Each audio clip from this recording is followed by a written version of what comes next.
देश के प्रधानमंत्री भी हमको ठीक नहीं लगते हैं और राज्य के मुख्यमंत्री भी ठीक नहीं लगते हैं। मोदी जी, अडानी जी के साथ आपका रिश्ता क्या है? ये रिश्ता क्या कहलाता है? ऐसे चैनल्स हैं जिनमें जो बड़े बड़े विधायक और मंत्रियों का वीडियो डाला जाता है तो देखते हैं 300, 400, 500 व्यू रहता है। करेक्ट बात है। और जब हमारा वीडियो डालता है तो उसी में आपका क्या है तो 1.5 लाख 2 लाख चला जाता है। आपके पसंदीदा नेता कौन है जिनको आप थोड़ा सा फॉलो करते होंगे? मैंने मैक्सिमम फिल्म स्टार को आप टिकट दे देते हैं, नाचने गाने बजाने वालों को जिनको कोई मतलब नहीं है क्या क्या है। रवि किशन है, मनोज तिवारी है, निरहुआ है, ये सब। आज़ादी के बाद से जितने भी प्रधानमंत्री बने हैं, सबसे फेवरेट और जिनका काम आपको अच्छा लगा हो?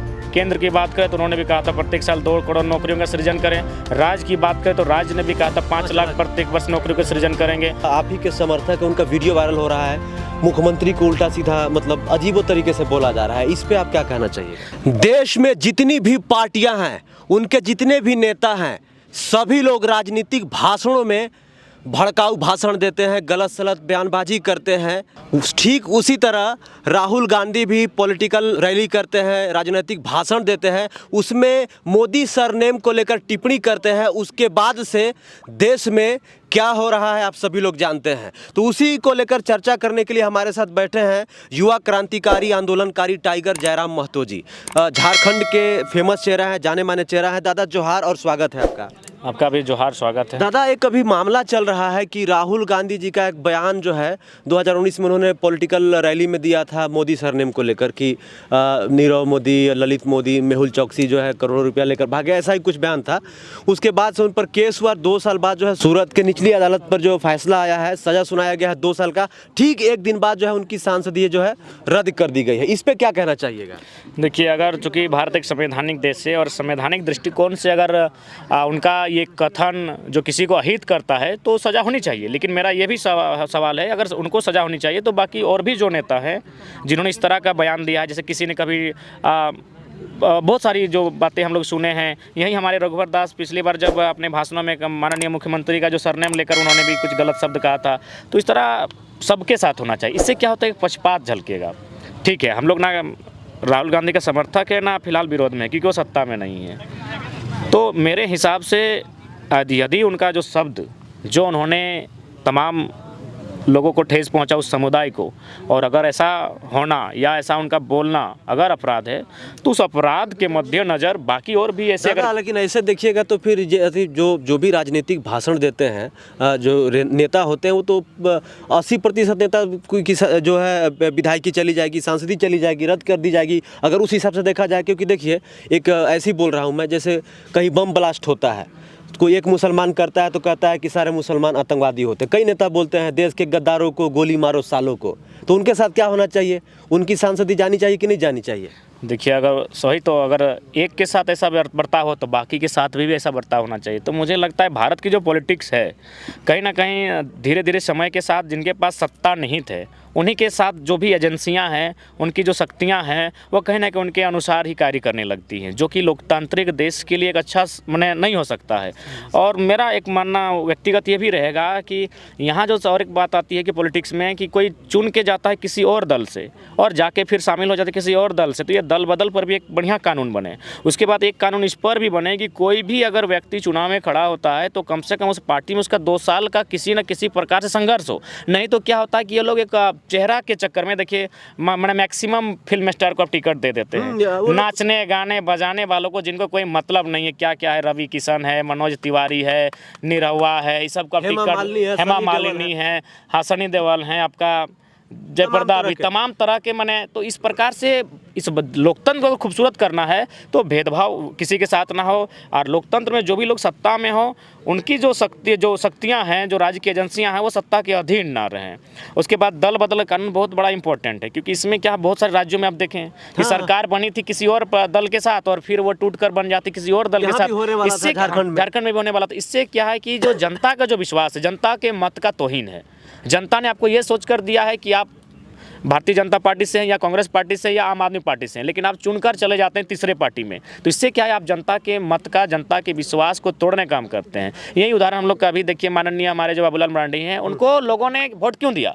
भारतीय जनता पार्टी का जो विरोध का वोट था, क्योंकि लोग उनके कार्यकाल से नाखुश थी, इसलिए आपको वोट किया जेबीएम में, और आप फिर जीतकर उन्हीं के पास चले गए, तो ये जनता का अपमान हुआ। तो इसलिए ये भी कंडीशन होना चाहिए कि जिसको अगर जाना है जाने दीजिए, ऐसा बात नहीं है। हो सके हम किसी पार्टी में है और उस पार्टी की विचारधारा हमको पसंद नहीं है तो हम जाने के लिए स्वतंत्र, लेकिन शर्त है आपको विधायकी का जो पद है उसे इस्तीफा देकर जाना होगा। फिर से चुनाव कीजिए, आपको जाने के लिए कोई नहीं मना किया है। आप अगर जीत के गए कांग्रेस से और आपको जाने का इच्छा है जेएमएम में, आप चले जाइए, लेकिन आप इस्तीफा दीजिए, फिर नया चुनाव लड़िए। इस प्रकार का भी नियम आपको बनाना होगा। उसके बाद जो अभी सही बातें घटनाक्रम घट रहा है, अभी हम राहुल गांधी पर क्यों जाएंगे? हमारे यहाँ अमित महतो जी थे, आपका ममता देवी थी, योगेंद्र महतो थे, एनोस एक्का थे, आपका एक कोई लोहरदगा के विधायक भगत जी थे। इस तरह 6 विधायक हमारे बंधु तिर्की जी भी थे।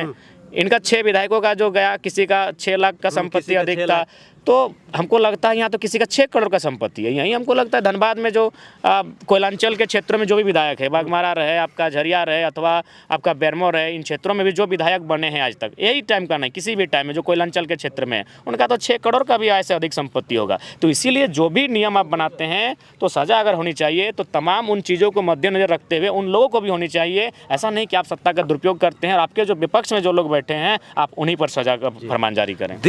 दिल्ली के मुख्यमंत्री हैं अरविंद केजरीवाल, उन्होंने अभी एक बयान दिया है, आज़ाद भारत में सबसे भ्रष्ट प्रधानमंत्री अगर कोई हुआ है तो नरेंद्र मोदी है। इस पे क्या कहना चाहिएगा? देखिए, चूँकि हम लोग अभी काफ़ी आयु कम है हमारी, जब तक हम लोग तमाम डाटास पर स्टडी नहीं करेंगे, मंथन नहीं करेंगे, चूँकि अरविंद केजरीवाल एक बहुत बड़े पद पर आसीन है। हम एक युवा छात्र अपने राज्य के लिए लड़ रहे हैं और अभी फिलहाल हम लोग को राज्य का समर्थन मिल रहा है, लेकिन हम लोग अगर इस पर अभी बिना अध्ययन की टिप्पणी करते हैं तो थोड़ा सा विषय, हाँ ये कह सकते हैं कि क्या लोकतंत्र खतरे में है देश में आपके हिसाब से? हाँ बिल्कुल है, क्योंकि अगर राज्य सरकार की भी बात करें या केंद्र सरकार की बात करें तो जिनके पास शक्तियाँ हैं, जिनके पास सत्ता है, वो लोग अपनी सत्ता का दुरुपयोग कर रहे हैं। जो अपनी सिद्धांत है उस सिद्धांत से हटकर जो भी नीति नियम बना रहे हैं। केंद्र की बात करें तो उन्होंने भी कहा था प्रत्येक साल 2 करोड़ नौकरियों का सृजन करें। राज्य की बात करें तो राज्य ने भी कहा था 5 लाख प्रत्येक वर्ष नौकरियों का सृजन करेंगे। अतः मुझे लगता है पॉलिटिकल दृष्टिकोण से अपनी नैतिकता का इनमें जरा सी भी नैतिकता का गरिमा नहीं रख रहे हैं, अपने सिद्धांतों से बिल्कुल विपरीत दिशा में बात कर रहे हैं। तो फिलहाल तो मैंने लोकतंत्र जैसा आशय नहीं लगता। बिल्कुल जब भी हम लोग का सामना होता है एक आम व्यक्ति से तो आसानी से प्रशासन अपना तंत्र अपना शक्ति दिखाता है। बड़ी अधिकारी से होता है तो वहाँ कुछ भी डंडा नहीं चलता है, ना किसी भी प्रकार का उन पर हथकंडा अपनाया जाता है। हम तो इस तरह से हम लोग कह सकते हैं। आप देश में बहुत सारे नेता हैं, सत्ता पक्ष में है, विपक्ष में है और भी तमाम तरह की जो पार्टियां हैं, आपके पसंदीदा नेता कौन है जिनको आप थोड़ा सा फॉलो करते होंगे या लगता होगा कि यार ये इनका जो है ना वाइब या इनका जो थोड़ा सा जो विचार हमसे मिलता जुलता है? देखिए, अभी तक तो हम लोग उतना दूर तक सोचे नहीं है, क्योंकि हम लोग का मात्र 1 साल का ही जीवन रहा है एज ए पॉलिटिकल। 1 साल का जीवन रहा, इस 1 साल के जीवन में आप तो हल्का मचा दिए हैं दादा, सबसे बड़ी बात ये है।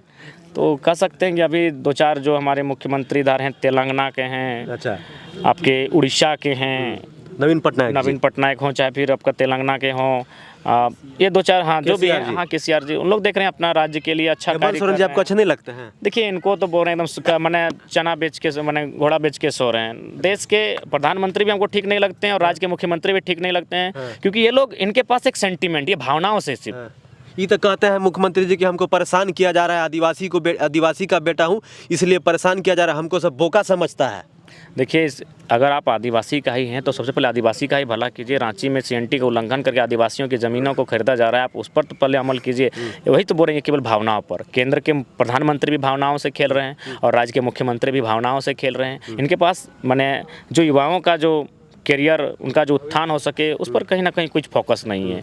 रोजगार का सृजन कोई नहीं कर पा रही है। हर तरह से केंद्र भी निजीकरण करके कुछ ही चंद मुट्ठी भर लोगों के हाथों में सारी संपत्ति दे देना चाहते हैं। राज्य की भी वही पॉलिसी है, एक तरह से माने गलत तरीके से कह सकते, नीतियों के माध्यम से बाहर के लोगों को नौकरियां बेच रहे हैं, कंपनियां हमारी ज़मीनों को ले रही हैं, तो ये आम आदमी बचेगा कहाँ? अच्छा, आप लोग आंदोलन करते हैं, कहते हैं कि राज्य सरकार बोली थी कि हर साल 5 लाख रोजगार देंगे या नौकरी देंगे, तो केंद्र के में सरकार जो बैठी है, मोदी सरकार भी तो बोली थी कि हर साल 2 करोड़ देंगे, तो उनसे काहे नहीं आप लोग कुछ पूछते हैं? देखिए, सबसे पहली बात है, केंद्र से जब लड़ाई होगी तो पूरा सभी स्टेट को मिलकर लड़ना होगा।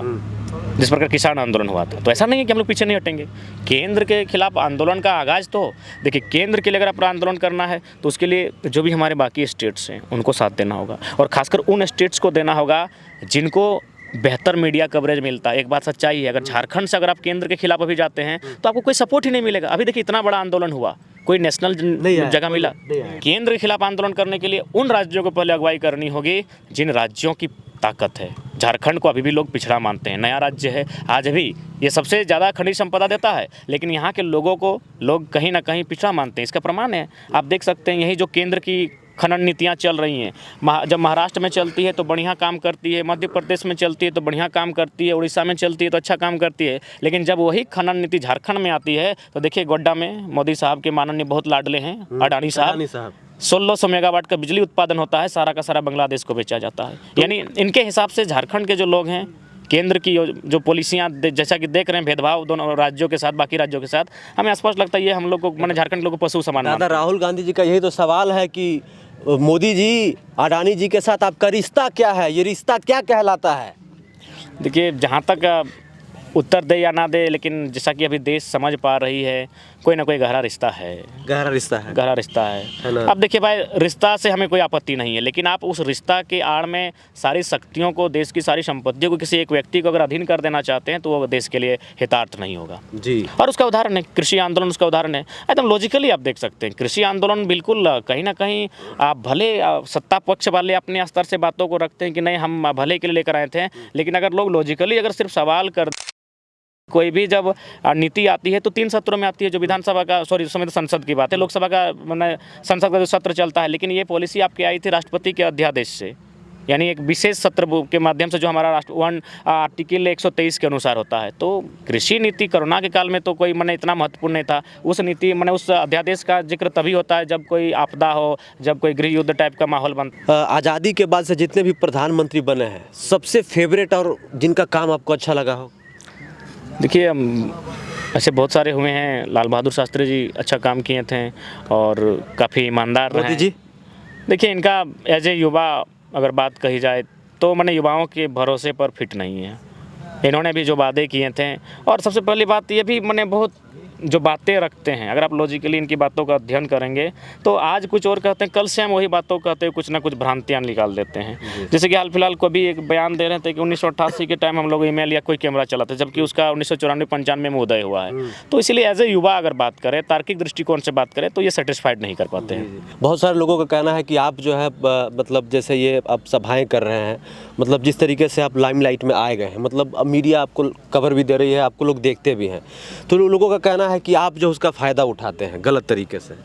नहीं, ऐसा तो हमारा कभी इंटेंस नहीं रहा है, और हमने कभी आज तक कभी किसी से आग्रह भी नहीं किया है कि आप आकर हमें लाइमलाइट दीजिए, आप हमारा कवर कीजिए। हमने ऐसा कभी नहीं कहा, ना कहने जाएंगे।